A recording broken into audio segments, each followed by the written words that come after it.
Hello, YNABers. My name is Jesse Meekum, and this is podcast number 393 for YNAB, where we teach you 4 rules to help you stop living paycheck to paycheck, get out of debt, and save more money. The sneakiest kind of debt may very well be the payday lending debt. And there's a bit of a problem in that we're seeing more and more companies adopt just that. And this is a very nuanced issue. I say that because at first blush, you can, well, let's just get into it. So I'm reading in the Wall Street Journal, and it was an article dated September 3rd, so a little bit ago. And just a couple things stood out to me on the business and finance section. The article is titled, "Companies Make It Easier to Get Payroll Advances." More companies are helping workers gain access to payroll advances and loans, reflecting concern over the impact money problems are having on productivity levels and worker retention. I could not agree more. I think if your employees are stressed about their finances, it will most definitely affect productivity. Companies are doing this because they see that effect. However, I think they're digging in the wrong place. It says Lauren Saunders, Associate Director of the National Consumer Law Center, said payroll advance services may create a, quote, cycle of chronic early spending. Early spending is an interesting phrase, and it's the exact opposite of aging your money. If aging your money is saying, well, I earned the dollar and 10 days later I spent the dollar, that dollar was 10 days old, early spending, as Ms. Saunders calls it, is spending money before you get it, before it's even born, so to speak.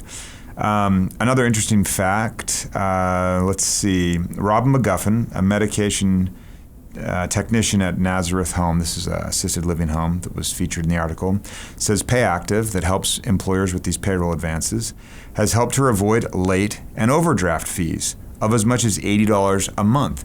Now, that is not news to us at YNAB. We help a lot of people that chronically have overdrafted to stop. And it's awesome. Those fees are horrifically expensive. Banks make loads of money. Look it up on their financials one of these days. Look up how much money they make from overdraft fees alone. It is remarkable. They do not want their customers to have large checking account balances. They want them to overdraft all the time. They're stuck in this tricky little spot of wanting to help their customers be good money citizens, while at the same time kind of hoping they won't, because they make so much bank, pun intended, having them overdraft. This is kind of sad. Ms. McGuffin does not earn a lot of money. She earns $16 an hour, but by avoiding late fees, she said, she has been able to splurge on the occasional restaurant meal or toy for her daughter. And I love the idea that you could buy your daughter a toy. I just feel like Ms. McGuffin, at $16 an hour, she is obviously having to watch her pennies. And I wonder what it would look like for her if we could get her following the 4 rules. If we wouldn't just get her away from the overdraft fees, I think we could, but also get her away from the payroll advances as well. These are not free. They're cheaper than payday lenders, but they are not free. Another interesting little bit in this article. So there's an app called Even, and it uses payroll, PayActive kind of embedded in it, in a mobile app for ease of use.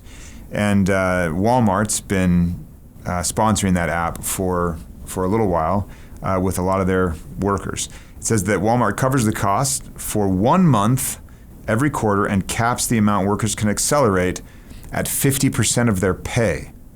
Of the company's 1.4 million workers, 380,000 are frequent app users.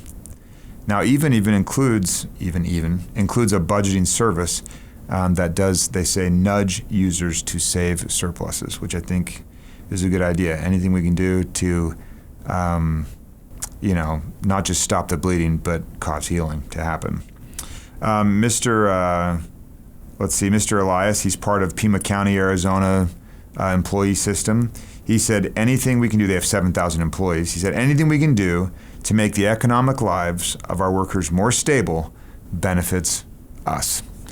And there you have it. That article was telling. It's almost an epidemic of the paycheck timing game that a lot of people play. There are a few bills that woman making $16 an hour just couldn't quite swing, so she would use that payroll advance twice per pay cycle in order to just be able to get to that one bill, so she avoids the late fee. And yes, avoiding the late fee, yes, let's stop the bleeding, but let's take it a step further and see if we can't get that person on a budget.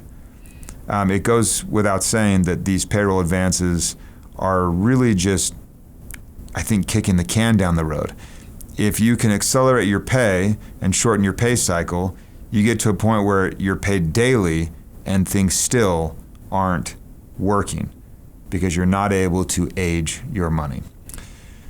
That's the key. Now, there are some times, I should say, where people really do not have enough, and they need to address their income issue. They need to get help from family and friends and any other place they can get it. But to say that advancing someone's payroll is helping them with the paycheck to paycheck cycle, I think that's just putting your head in a different place in the sand. Until next time, follow YNAB's 4 rules and you will win financially. You've never budgeted like this.